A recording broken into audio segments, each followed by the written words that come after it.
jelas ya. Terus niki supaya clear bahwa karena kita di dunia mesti berteman orang macam-macam. Apalagi semenjak saya dari Korea itu melihat orang Islam ingin bikin masjid padahal bosnya orang ateis, teman kerjanya orang ateis. Tapi mereka nyatanya imannya tidak goyah. Mereka ingin bikin masjid, urunan bikin masjid padahal temannya apa? Ateis. Dan itu enggak masalah. Nanti kalau itu soleh terus sampai di surga golek bosku sik ngene ndi. Nah, iku nara ketemu ya ora lega. Pun kula terusno. Innahum alfau abaahum dolin. Innahum sak temene kufar iku alfau padha methuki sapa kufar wajadu. Tegese methuki sapa kufar abaahum ing bapak-bapak kufar dipethuki dolina khalik sesat kabeh. Nah, mereka itu menjadi kafir karena punya tradisi bapak-bapaknya ya kafir. Terus setelah bapak-bapaknya kafir fahum mongko te wong akeh ala asarihim ing atase jejak-jejak bapak-bapake wong akeh yurauna iku anut kabeh lah. Mereka punya bapak-bapak kafir dan kekafiran itu diikuti oleh mereka. Yas ajuna tegese padha ngikuti sapa wong akeh ilatibaihim maring anut ning abaihim. Fa yasrauna mongko gegancangan to sapa wong akeh ilahi maring ittibail aba. Maksudnya gini, kalau tahu senior kita sesat ya jangan ikut. Mereka enggak. Bapaknya sesat nyembah batu, nyembah makhluk. Mereka ikut menyembah batu, menyembah makhluk. Harusnya kalau salah kan tidak perlu apa diikuti. Jadi kesalahan itu ya kadang ikuti tradisi. Tapi ya tradisi yang seperti itu. Kalau tradisi yang baik ya harus diikuti.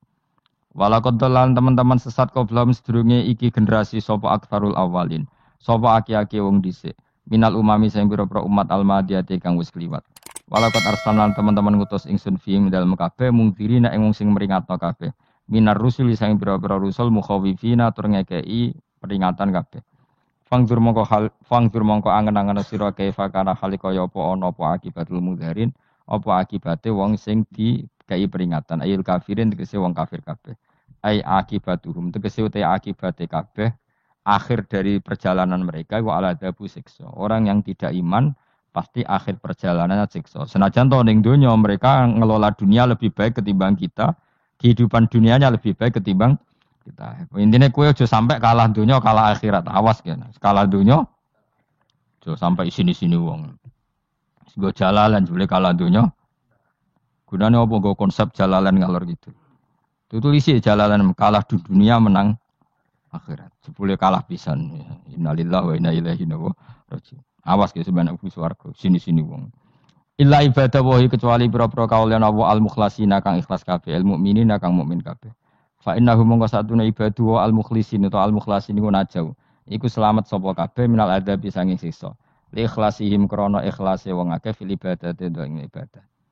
Auli anna wa ta satemene wa ta'ala akhlasa nyelametno sapa mikhlasno sapa ing kabeh lah krana ikilah amal ala qiraati fathil lam ing atase wacanan maca lam. Jadi qiraah itu ada illa ibadah wahil mukhlisin, ada illa ibadah wahil mukhlasin. Jadi memang dua qiraah.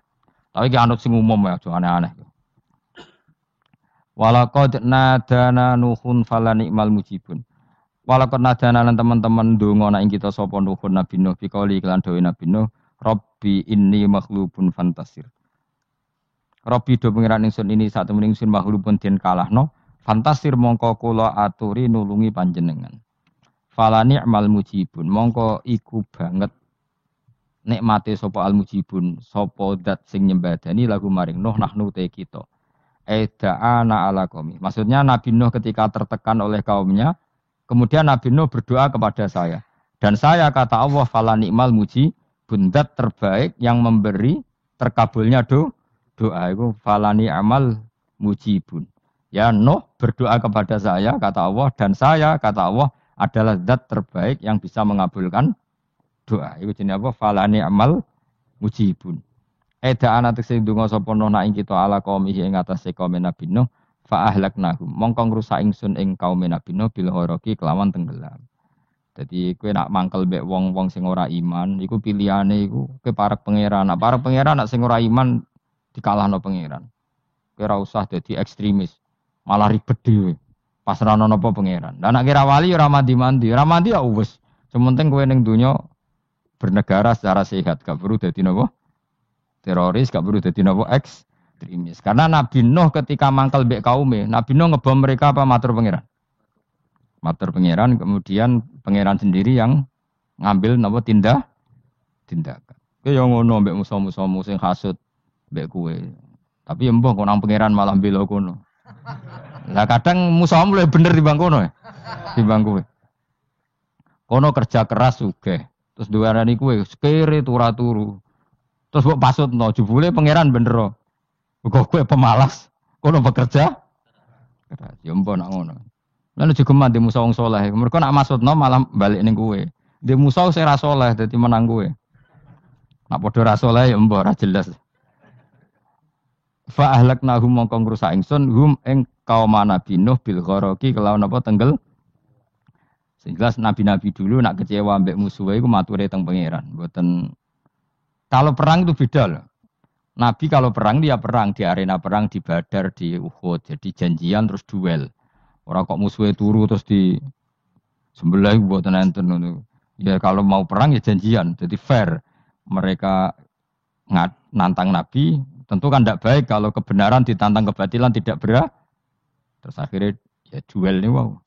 Tidak. Yang jelas perang itu tidak sepihak. Makanya bahasa Arabnya takotul, saling perang. Jadi wazan kalau dalam nahwu itu dalam sorof itu qatala itu wazannya musyarakah. Musyarakah itu saling merang, saling nyerang. Jadi enggak boleh sepihak. Makanya janjian oke, mau iduna badrun. Kita perjanjian kita ketemu di apa? Badar terus ketemu. Ora kok limbe-limbenan itu mboten. Memang tarung. Jadi keren. Sing kalah ya keren, sing menang ya keren. Mergo corong Jawa wani adep. Boten nyulik niku boten. Sehingga disebut muqatalah atau napa kital. Masdarnya itu qatala yuqatilu muqatalatan. Malah latihan sorab lah, Jong. Karena syarat mufassir itu harus ahli napa? Sorab. Wa najaynahu lan nyelametno ingsun ing Nabi Nuh wa alahu lan keluargane Nabi minal karfil azim saking banjir sing gedhe. Ail gharqi tegese selamat sangka tenggelam. Wa ja'alna lan gawe ingsun zuriyata yang anak turun Nabi Nuhum al-bakin. Fanasu mongko te manusa kulluhum sakabeh nasiku minasli sanging turun Nabi Nuh alaihis salam. Makanya jenengan yang syukur. Jadi turunan yang sekarang itu sudah steril. Saya ulang lagi. Kamu ini sudah turunan yang steril. Tidak ada bapak yang kafir. Yo kowe kabeh sing ngaji Jalalain iki. Kowe kabeh. Ini mbah-mbah kamu sudah apa?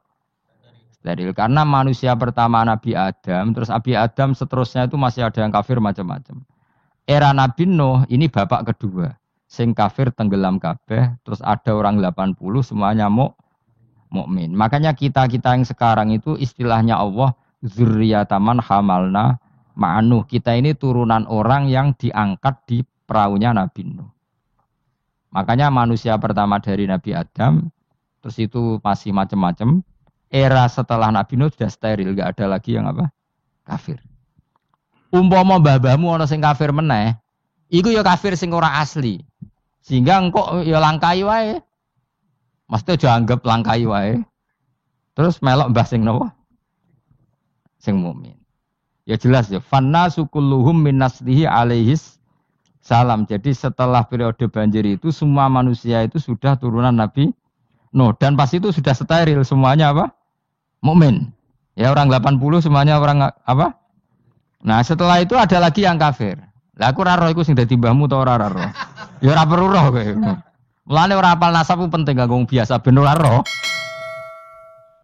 Tadi fanasu mongko te manusa kulo mis kabeh nas iku minasli sanging turunan Nabi Nuh alaihi salam. Bakana lan ana iku lahu kedene sapa salah satu auladin sapa telu pira-pira anak Sam.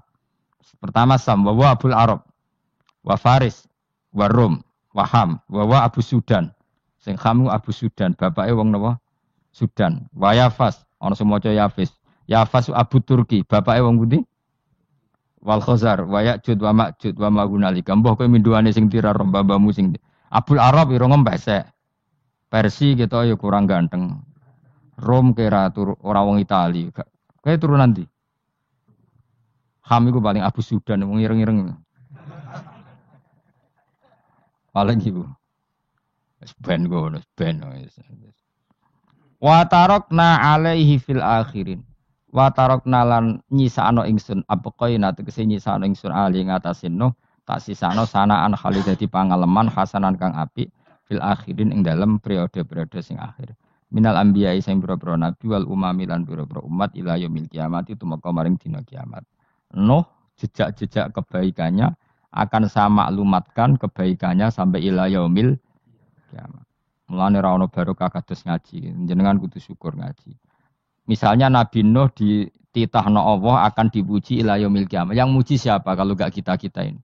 Barokahnya ngaji kita tahu kehebatan Nabi Nuh, kita tahu sejarahnya Nabi. Berarti yang muji Nabi Nuh siapa? Ya kita-kita ini yang ngaji. Andai kan enggak ada yang ngaji orang tahu enggak tentang Nuh? Enggak tahu kan? Makanya banyak wali yang enggak suka doa. Bukan karena anti doa enggak, katanya saya yang didoakan para yang sudah meninggal. Karena yang sudah meninggal itu sangat mencintai kita. Lan kula itu termasuk ulama sing jarang donga. Nggih donga tapi jarang banget. Ora koyo kowe men donga ora tau mandi. Kula nu jarang donga karena dawuh Kanjeng Nabi, siapapun yang menghidup-hidupkan sunnahku otomatis layak mendapat doaku. Dawuh Nabi masyhur, ala khulafai rahmatu. Apapun yang mengganti saya berhak dapat rahmatnya Allah. Manhum ya Rasulullah. Siapa itu? Alladzina yuhyuna ma amatahun nas min sunnati. Orang yang menghidup-hidupkan sunnahku yang sudah mati. Coba Nabi Nuh sekarang dapat titah dipuji di dunia ila yaumil. Yang muji siapa coba? Kita-kita kan. Karena kita menerangkan sejarah Nabi Nuh bahwa beliau adai ilallah, beliau konsisten berjuang ilat tauhid. Coba kalau tidak ada orang ngaji. Siapa yang tahu Nabi Nuh? Man huwa, siapa dia? Kan tidak ada yang peduli. Itu kayak kasus Musoddek dulu. Katanya Musoddek kan punya pengaruh 40.000 orang yang ngakui Musoddek itu Nabi. Ternyata itu keliru, itu hoax. Saya termasuk orang yang menanyai kenapa mereka menabikan Musoddek. Tak tanya, kenapa kamu percaya Musoddek Nabi? Memangnya kenapa kalau dia Nabi? Ya, kamu tahu Nabi apa? Nabi itu apa? Tidak tahu. Iya gitu sih. Makanya saya itu menyayangkan ada berita. Sebenarnya yang mereka mengatakan Musoddek Nabi itu tidak tahu Nabi apa itu tidak tahu. Cuma mereka percaya demokrasi. Kalau dia ngaku Nabi susahnya apa sih? Pikirannya itu. Susahnya apa kalau dia Nabi? Lah kamu tahu Nabi apa? Enggak tahu. Jadi. Repot kan? Itu kan seperti orang pakai nama Ghazali tapi enggak tahu sakralnya Imam Ghazali. Akhirnya nge-fly. Jenenge Abdul Qadir Jilani beling ora karuan. Mergo ya ora roh. Ya kok jenenge Mustofa ini. Orang pilihan, tapi ya kelakuane ngene iki mulane. Aduk Ruhin jus wong sing tukang istirahat. Dadi maknane Mas Ruhin wong sing seneng. Mulane turu. Dadi sarohae maknane istirahat. Nganggo sintasin. Sinta itu tukang istirahat bener udah pemain iki. Ya ora apa-apa, donya sepele kan dia istirahat. Jadi makanya kan nggak ada ulama yang nggak dicintai para wali yang sudah meninggal karena tadi siapapun yang menghidupkan sunnahku setelah sunnah itu mati maka dapat doaku. Sehingga ulama ya doanya ya biasa aja, nggak usah berlebihan, just donga. Karena kita yakin dongane Nabi luwih mandi timbang doa kita. Kalau kita menghidupkan sunnahnya Nabi, ngaji maksudnya. Cuma namun di sunnah Rasul gak tahu ngaji. Sunnah Rasul yo ngaji iku sing karuan. Wis jelas Nabi itu status pokoknya apa? Pengajar, apa? Masyhur itu. Bu'istu mu'alliman. Sebagian riwayat pakai innama bu'istu mu'allim. Saya diutus hanya sebagai pengajar. Termasuk melakukan sesuatu yang tidak ideal. Itu Nabi lakukan demi status mengajar. Misalnya begini, sama tak bedai, enggak tak latih pinter. Tawaf jalan kaki sama naik skuter. Atau naik kendaraan itu afdal mana? Enggak, jawab saja. Afdal jalan kaki. Tapi Nabi ketika tawaf itu naik unta. Naik apa? Sehingga ulama ijma tetap saja tawaf naik unta sama jalan kaki afdal jalan kaki. Padahal Nabi kalau tawaf itu. Karena Nabi naik unta itu statusnya adalah mengajar. Menunjukkan kalau itu sah. Jadi nilainya bukan enak-enak naik unta tapi mensyariatkan kalau itu sah. Dong ya? Kayak saya pakai baju hem. Dengan orang Arab pakai jubah. Mungkin cara Allah itu afdol saya. Saya orang Indonesia loh ya. Maksudnya saya ini orang Indonesia. Maksudnya saya orang Indonesia, saya ulang lagi. Bukan dengan status Habib atau ulama atau orang Arab. Guling-gilingan bahwa saya mengesahkan baju hem untuk sholat. Makanya dulu pernah di salah satu komunitas tabiin, saya ulang lagi tabiin. Itu semuanya pakai jubah, pakai serban. Jabir yang sahabatnya Nabi termasuk Abdullah bin Mas'ud, dia datang ke masjid, jubahnya itu dicopot. Terus dia sholat tanpa pakai jubah. Sampai geger tabiin. Ini gimana sahabatnya Nabi sholat kok pakai jubah? Jubahnya dicopot, dicendel no. Terus dia sholat. Ketika sholat ditanya, ya sahibah Rasulullah, kok ini sahabatnya Nabi sholat pakai jubah kok malah dicopot. Supaya kalian semua tahu bahwa kita dulu zaman Nabi biasa sholat pakai sarung, terus diikatkan di leher, saking tidak menemukan jubah. Tapi itu menjadi penting supaya orang tahu bahwa syarat sahnya sholat tidak bergantung harus pakai jubah. Meskipun kita sepakat pakai jubah sunat, kita selalu sepakat pakai jubah sunat. Tapi harus ada yang enggak. Kalau semua kiai pakai jubah, nanti satpam harus pakai, supir harus pakai. Karena kalau mau sholat jadi bingung. Ini barokahnya Jabir, orang tahu oh, ternyata sholat itu yang paling pokok adalah nutupi aurat. Sama Rasulullah itu kadang tidak melakukan ibadah kelas paling afdol. Kayak tadi beliau tawaf naik unta. Tapi itu menjadi afdol karena nilainya mengajarkan bahwa itu sah. Paham ya? Terus beda. Perilaku sama pengajaran itu beda. Sehingga Nabi didesain pernah sholat hanya 2 rakaat, terus diingatkan sama sahabat. Terus itu jadi sunnah caranya ngelola apa lu? Caranya ngelola lupa. Begitu seterusnya. Nabi ngendikan al-ajur bi qadri ta'ab secara makna seperti itu. Tapi Nabi sendiri tawaf itu naik unta. Sehingga sekarang ada orang naik skuter, naik kursi roda, itu dikiaskan karena Nabi dulu pernah berkendara. Coba kalau Nabi tidak pernah berkendara. Wong sing lumpuh gak iso tawaf, wong sing sakit gak bisa tawaf karena gak ada riwayat Nabi pakai kendaraan. Tapi barokahnya Nabi pakai kendaraan, semua referensi itu gampang. Meskipun Nabi sendiri pas itu masih sehat, sangat sehat. Tapi biar jadi sunnah, kalau seperti itu tidak apa. Karena tadi Nabi itu yang penting buistu mu'alliman, saya diutus sebagai pengajar. Kadang Nabi melakukan sesuatu itu tidak ideal. Tapi tidak ideal yang akhirnya malah lebih ideal ketimbang ideal kita. Karena apa? Nilainya taklim, mengajarkan. Tapi Rasulullah itu tersiksa yang jelas. Beliau itu kalau nggak ibadah tersiksa. Tapi terpaksa meninggalkan ibadah yang dicintai karena takut dianggap wajib. Kayak apa Rasulullah? Makanya kenangannya Sayyidah Aisyah, sungguh Rasulullah sangat mencintai sebuah amal, tapi terpaksa meninggalkan karena takut dikira wajib. Nah itu yang akhirnya dipakai Sayyidina Umar radhiyallahu anhu. Beliau tahu kalau Nabi hari keempat kelima sudah enggak lagi tarawih di masjid. Tapi Umar tetap tarawih sampai akhir Ramadan. Karena tahu Nabi meninggalkan itu hanya untuk menjaga konstitusi supaya enggak dikira wajib, tapi tetap berstatus sunnah. Ora kok terus Nabi ra tarawih, aku ya melok ora tarawih, kesuwen anut Nabi. Usul fikih berarti gioblok yakin.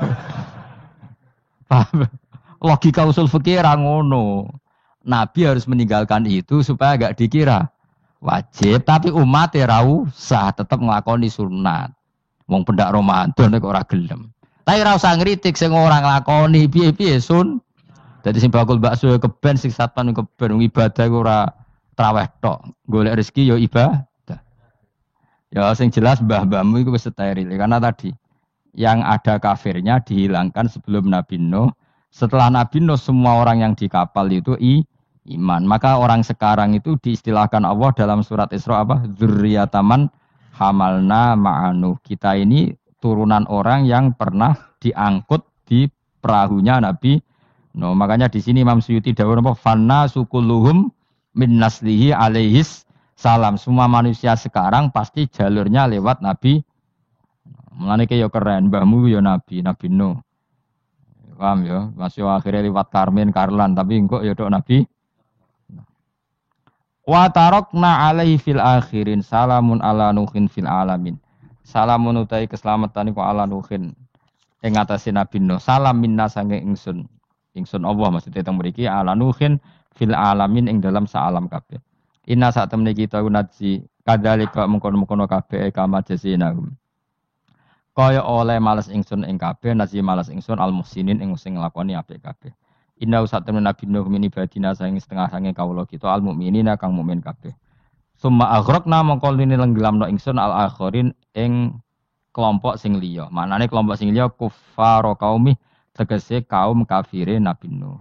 Jadi walhasil Nabi Nuh itu mbah-mbah kita. Mergo kita setelah Nabi Nuh itu orang sebelum itu mati semua, diikhraq, ditenggelam, kan terus yang hidup tinggal orang 80, yang orang 80 ini semuanya mukmin. Maka orang sekarang semuanya turunan orang nopo?